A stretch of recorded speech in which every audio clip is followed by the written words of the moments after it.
नमस्कार दोस्तों, आप लोग के बीच में हम छोटी से देवी गीत भेज रहे हैं। आप लोग ज़रूर देखिए और ढेर सारा सपोर्ट और पूरा आप लोग का हेल्प कीजिए। आप लोग निहारी ही रातिया में तू जियार कैलू ये शेरा वाली माइया। निहारी रातिया में हो, निहारी रातिया में हो तू जियार कैलू हे शेरा वाली माइया। लौंगा हिलाई के, लौंगा हिलाई के, गेनवन के फूलवा मैया चढ़ाई सारा धन से।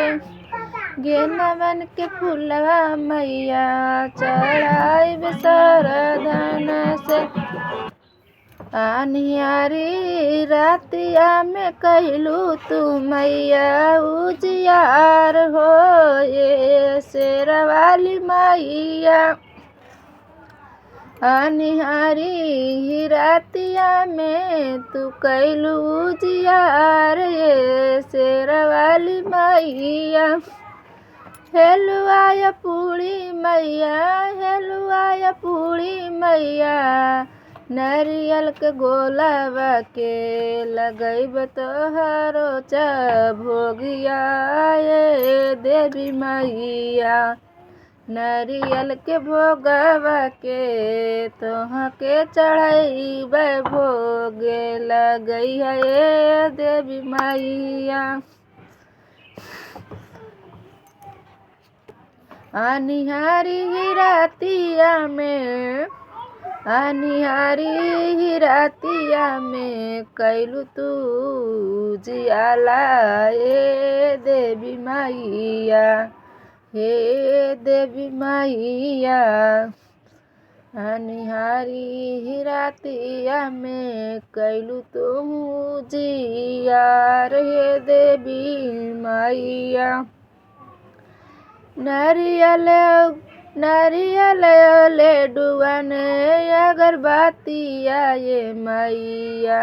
गैया के घिंगना से दियना बारब सारी रातिया ये देवी मैया। गैया के घिंगना से दियना बारब सारी रातिया ये देवी मैया। निहारी हो रातिया के, निहारी हो रातिया के, कैलू तू जियाला ये शेरा वाली मैया।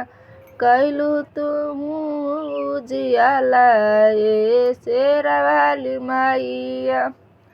लालिया चूड़िया हो, लाल की चूड़िया हो, बिछुआ हो मैया। चुनरी ओढ़ाई बे मन भर के ए देवी मैया। चुनरी ओढ़ाई बे मन भर के हे देवी मैया। निहारी रातिया में हो, निहारी रातिया में हो कैलू तू उजियाला ये देवी मैया। हे देवी मैया शेरा वाली।